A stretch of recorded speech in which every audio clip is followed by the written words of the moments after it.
Shalom jemaat yang terkasih di dalam Tuhan. Kita bersyukur malam hari ini kita bisa bersama-sama berkumpul meskipun secara online. Kita akan memulai ibadah doa kita di hadapan Tuhan. Mari saya mengajak kita menyanyikan sebuah lagu Keluarga Allah yang saya harap ini juga menjadi doa kita di hadapan Tuhan. Mari kita menyanyikan lagu ini.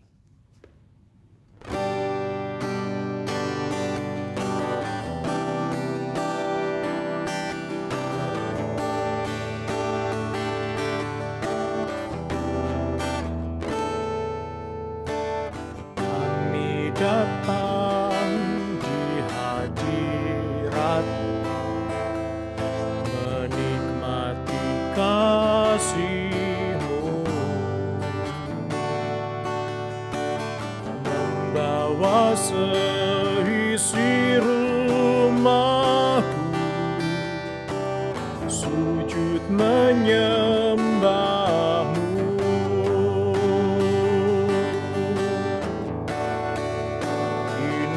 Keluargaku Tuhan, berkati dan lindungi semua, jagaiku dan seisi rumahku.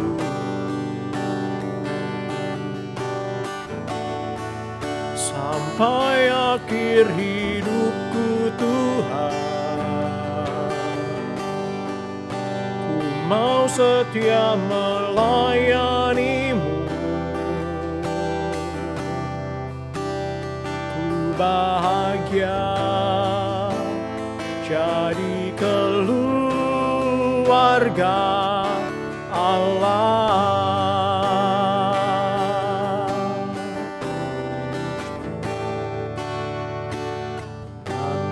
Datang di hadirat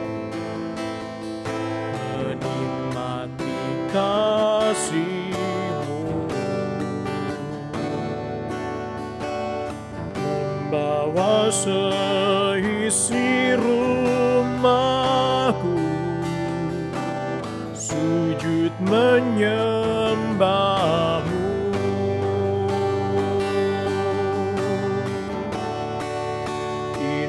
Keluargaku Tuhan, berkati dan lindungi semua, jagaiku dan seisi rumahku.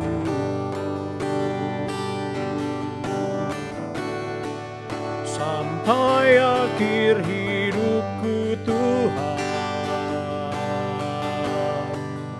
ku mau setia melayani-Mu. Ku bahagia jadi keluarga Allah.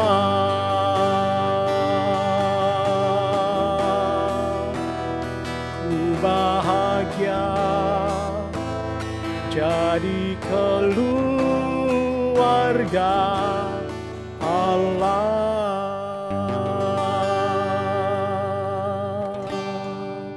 Mari kita berdoa. Ya Tuhan, kami bersyukur malam hari ini kami boleh datang di hadapan Tuhan.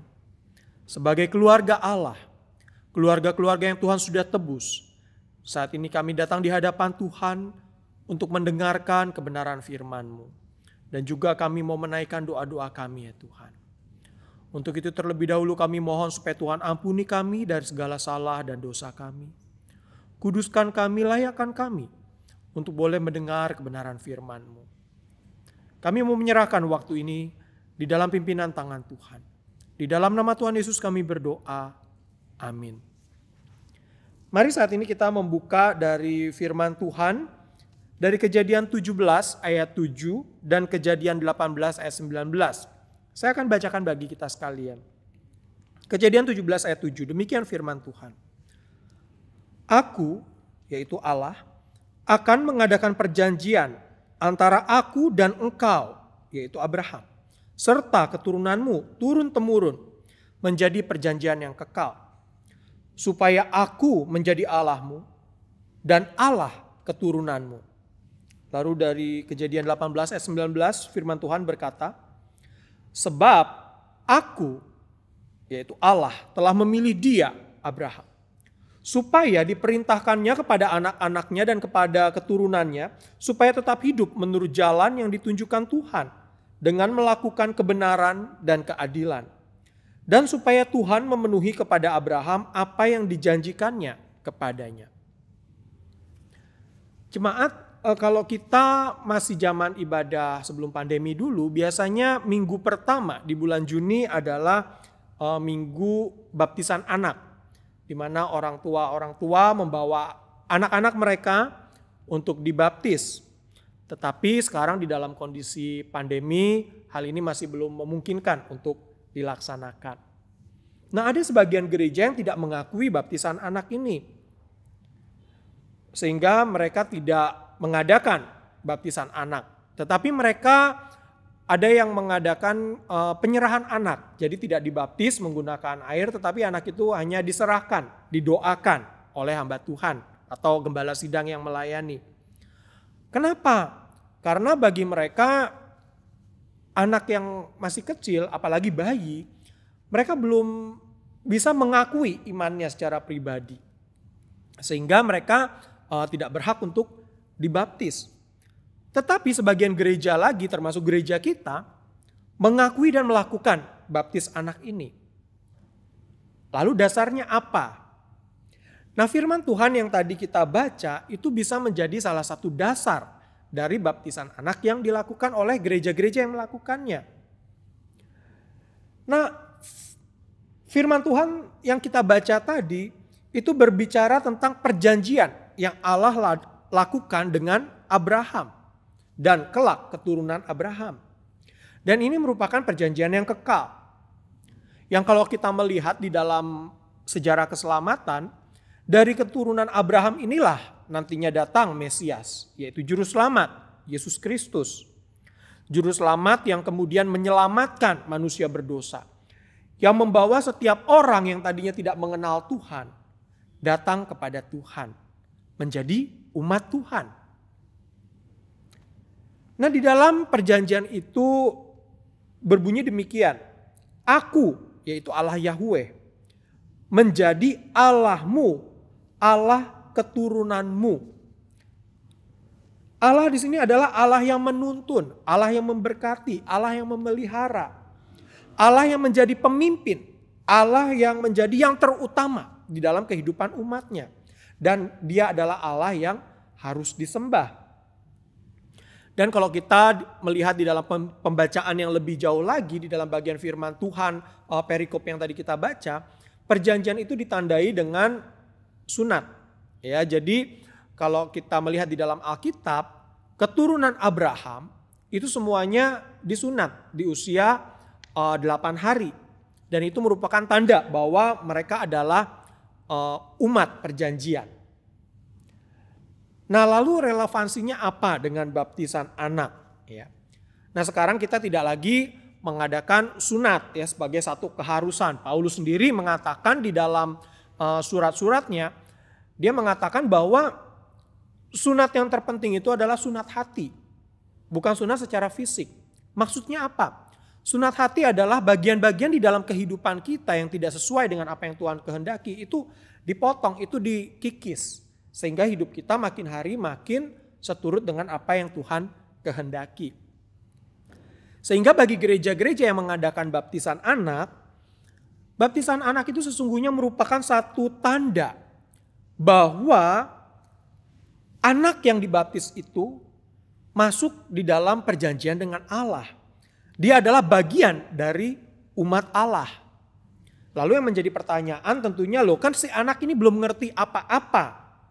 Bagaimana si anak ini bisa tanpa dia sendiri memutuskan untuk saya menjadi bagian umat Tuhan, lalu orang tuanya yang memutuskan. Nah, poin penting dari perjanjian yang Allah ikat dengan Abraham adalah tanggung jawab Abraham. Dengan kata lain, di dalam konteks kita tanggung jawab orang tua. Di Kejadian 18 ayat 19, Tuhan menegaskan bahwa ada tanggung jawab yang harus Abraham lakukan. Yaitu Abraham harus memerintahkan anak-anaknya dan keturunannya untuk hidup menurut jalan yang ditunjukkan Tuhan. Melakukan kebenaran dan keadilan. Dan kita tahu di dalam kehidupannya, Abraham ini tidak hanya memerintahkan anaknya untuk taat kepada Tuhan, ya, tetapi sesungguhnya kehidupannya sendiri menjadi teladan bagi Ishak anaknya. Abraham adalah seorang sosok yang benar-benar menghidupi imannya. Iman kepada Allah sungguh ia jalani. Ia adalah orang yang senantiasa taat mendengarkan suara Tuhan. Pada zaman Abraham ini belum ada Alkitab seperti kita saat ini. Pada zaman itu memang Allah masih berbicara langsung kepada Abraham. Dan kalau kita melihat juga di dalam kisah-kisah yang ada, selain Allah berbicara langsung juga ada utusan-utusan Allah atau malaikat Tuhan yang datang kepada Abraham untuk berkomunikasi. Intinya pada waktu itu Abraham selalu menyediakan waktu, Abraham selalu menyediakan kesempatan untuk dia berkomunikasi dengan Tuhan. Kapanpun Tuhan datang kepadanya, dia selalu siap untuk mendengarkan suara Tuhan. Teladan iman yang paling nyata yang dapat kita lihat di dalam kisah hidup Abraham adalah ketika Tuhan memerintahkan Abraham untuk menyerahkan Ishak, anak satu-satunya dari istrinya yang sah, untuk diserahkan sebagai kurban bakaran. Bisa dibayangkan hati seorang Abraham, orang tua yang menantikan untuk bisa memiliki anak puluhan tahun. Lalu ketika sekarang sudah memiliki anak ini diminta sama Tuhan. Tentu ada kesedihan yang sangat dalam di dalam hati Abraham. Tetapi dia tahu bahwa anak itu adalah pemberian Tuhan. Kalau Tuhan minta pun itu adalah haknya Tuhan. Maka Abraham dengan rela menyerahkan anaknya. Dia mengajak Ishak. Tapi kita tentu menyaksikan ya, Ishak tidak sampai akhirnya disembelih. Karena Tuhan sudah menyediakan seekor domba yang menggantikan Ishak sebagai korban bakaran. Tetapi yang kita bisa saksikan di sana adalah ketaatan Abraham. Iman Abraham yang begitu luar biasa taat kepada Tuhan. Nah, iman itulah yang dilihat oleh anaknya yaitu Ishak. Yang kemudian tentu Ishak menyampaikan kisah itu kepada anaknya lagi. Nah, kita melihat di sini ketaatan Abraham, teladan hidup Abraham, itu menjadi hal yang sangat penting. Abraham bertanggung jawab untuk membesarkan Ishak, supaya Ishak mengenal Tuhan yang mengadakan perjanjian itu. Dan kalau kita melihat di dalam perjanjian lama, seringkali disebutkan Allah Abraham, Ishak dan Yakub. Berulang kali hal itu disebutkan. Jadi mau menunjukkan bahwa itu adalah Allah yang berjumpa dengan Abraham, Allah yang mengadakan perjanjian dengan Abraham. Yang kemudian dia adalah Allah yang disembah oleh bangsa Israel. Dan sekarang kita adalah Israel rohani itu. Ya tentu kita tidak bisa berbicara umat Tuhan ini secara fisik lagi. Ya, apalagi dengan melihat apa yang terjadi di Palestina sekarang, rasanya kita sulit membayangkan bagaimana mungkin umat Tuhan melakukan tindakan seperti itu. Nah, tetapi setiap kita yang sudah ditebus oleh Tuhan, kita adalah Israel rohani itu. Kita adalah umat-umat Tuhan. Nah, relevansinya bagi setiap kita, khususnya bagi orang tua yang mau anaknya dibaptis, yang menyerahkan anaknya untuk dibaptis.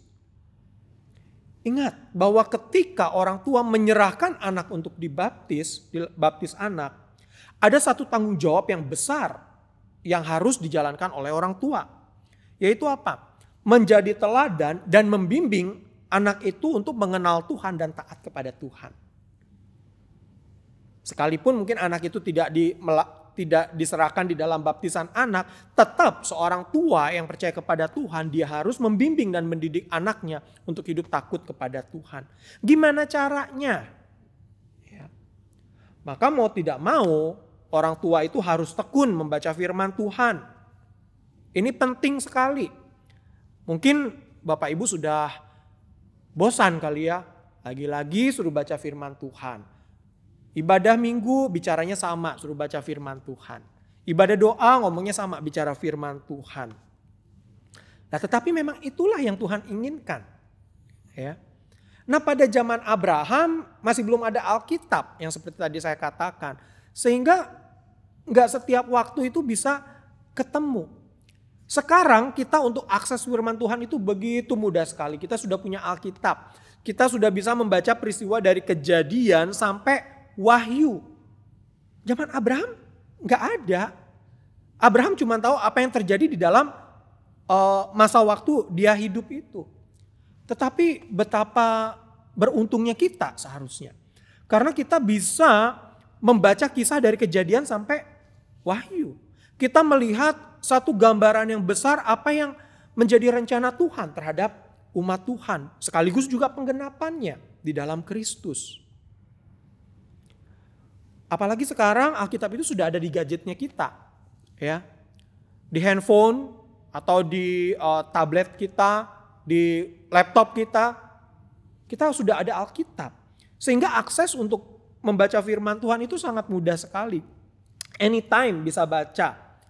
Kalau kita punya gangguan penglihatan, susah baca screen terlalu lama, sekarang ada Alkitab audio, itu mudah sekali. Tinggal pencet bagian firman Tuhan yang mau kita baca, lalu tinggal pencet logo speakernya, maka kita tinggal dengar aja. Ya, saya biasa menggunakan aplikasi YouVersion untuk Alkitab saya, karena di situ juga ada Alkitab audionya. Sehingga tidak ada alasan bagi kita untuk tidak baca firman Tuhan, untuk tidak belajar firman Tuhan. Karena kita harus mewarisi iman kita kepada anak-anak kita. Ada seorang hamba Tuhan kaum muda yang cukup viral ya, yang memang sudah dipanggil oleh Tuhan. Pastor Raditya Oloan, kita tentu sangat familiar dengan beliau. Di dalam Instagramnya dia menuliskan demikian. Bang, gue sih gak mau terlalu belajar firman. Karena panggilan gue bukan ngajar firman. Bukankah ini yang seringkali menjadi apa yang kita sampaikan ya kepada hamba-hamba Tuhan. Waduh, kalau urusan baca firman, belajar firman, aduh itu bagian hamba Tuhan aja deh. Saya emang gak bisa. Ini Raditya Oloan dia mengatakan gitu. Dia nulis ya. Bang, gue sih gak mau terlalu belajar firman. Karena panggilan gue bukan ngajar firman. Lalu responnya begini. Pertama, belajar firman itu buat kebaikan lo. Supaya lo bertumbuh dalam Tuhan. Kedua, kalau lo punya anak, nanti siapa yang akan ngajar mereka? Terus kalau mereka rusak, mau salahin siapa? Guru sekolah minggu? Pendeta? Tanpa sadar, seringkali orang tua itu menitipkan anaknya ke sekolah minggu, ke remaja, ke sekolah Kristen. Tujuannya apa? Supaya dibina karakter menjadi anak Kristen yang baik, supaya nggak rusak intinya. Tetapi apakah itu menjamin? Enggak, Bapak Ibu. Pengenalan pertama anak-anak kepada Tuhan itu terjadi di dalam keluarga.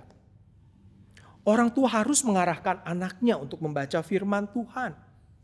Harus membimbing anaknya untuk taat kepada Tuhan. Harus menjadi teladan, menjadi contoh bagi anak-anaknya. Gimana caranya anak sekarang kalau suruh baca Alkitab kan susah. Bapak Ibu sekarang ini gak ada alasan untuk kita tidak mengajarkan anak baca firman Tuhan. Waktu SD, setiap pulang sekolah, saya selalu baca ini. Ini adalah cerita Alkitab untuk anak-anak. Ya. Dan ya ini lebih banyak teksnya, gambarnya sedikit. Ini ada di perpustakaan gereja. Kalau mau pinjam boleh, silakan ya. Tapi saya suka sekali baca itu. Lalu mama saya juga dulu suka belikan saya komik-komik Alkitab. Biasanya satu buku, nggak terlalu tebal, bergambar semua, full gambar, cuman nggak full color ya zaman itu. bergambar hitam putih.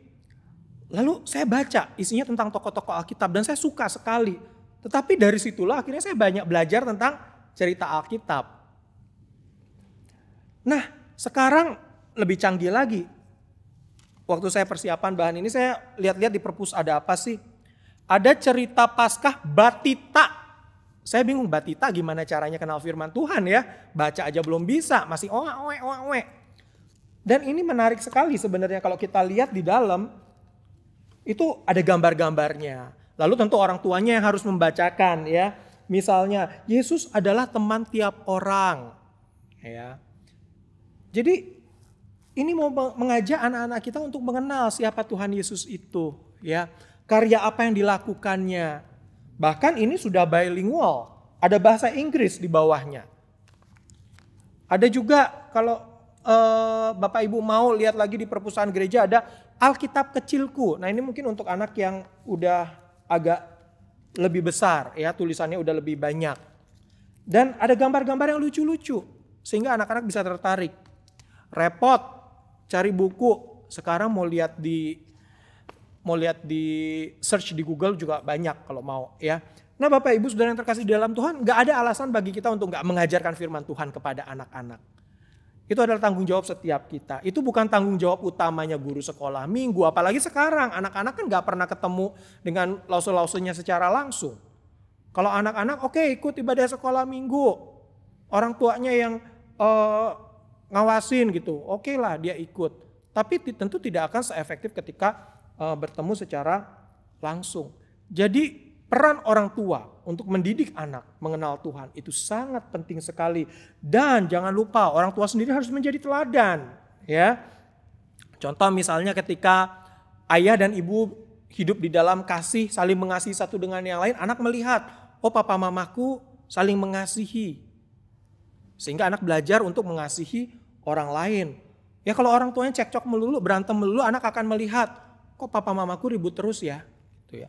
Bahkan mungkin anak-anak bisa nantinya setelah remaja pemuda bisa memiliki keinginan, saya nggak mau nikah, ngapain nikah, repot, berantem, banyak nggak cocoknya. Mending gua jadi jomblo bahagia, nggak punya tanggungan, nggak pusing. Hal itu bisa terjadi Bapak Ibu, ya. Nah kemudian apalagi orang tua mesti menjadi teladan misalnya di dalam sikap beribadah. Wah sekarang dengan ibadah online saya nggak tahu deh. Kita ibadahnya di rumah seperti apa gitu ya. Ibadah online kita bisa suka-suka. Sambil ibadah, sambil makan popcorn, atau sambil ibadah sambil di tempat tidur. Ya. Gak ada yang lihat, gak ada yang ngawasin. Tetapi ingat, Tuhan melihat, Tuhan mengawasi. Yang kedua, anak kita lihat. Anak kita lihat. Ya. Nanti ketika anak kita mulai ibadahnya juga males-malesan, anak kita ibadahnya mau tidur aja, mau di tempat tidur aja. Ibadah di tempat tidur, lagi tengah-tengah ibadah dia ketiduran. Lalu kita mau bilang apa? Waktu kita negur anak kita, nanti anak kita bisa bilang, papi juga kalau nonton YouTube ibadah di tempat tidur, pas khotbah ketiduran. Nah kita mau ngomong apa kalau begitu? Ya. Jadi yuk kita sebagai orang tua yang sudah percaya kepada Kristus, yang mau supaya anak kita juga mengenal Tuhan, itu tanggung jawab utama kita. Ya, mendidik anak-anak kita hidup di dalam taat kepada Tuhan, mengenal Tuhan. Jangan sampai anak-anak kita tumbuh begitu saja di luar dari apa yang Tuhan kehendaki. Allah sudah menebus kita.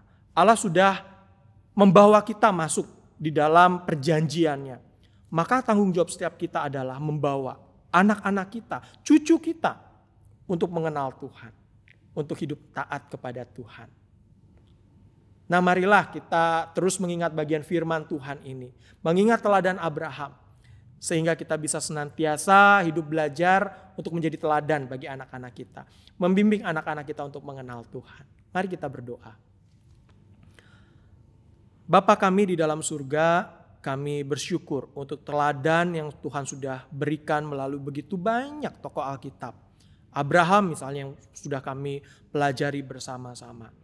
Tetapi lebih daripada itu kami sudah menyaksikan sendiri bagaimana Engkau adalah Allah yang intervensi dalam kehidupan umat manusia. Engkau adalah Allah yang setia menggenapkan janji-Mu. Bahkan Engkau Allah yang sudah memberikan keselamatan itu kepada kami. Maka itulah seharusnya kami pun membawa anak-anak kami untuk mengenal Engkau. Membawa mereka untuk mereka hidup sebagai umat Tuhan.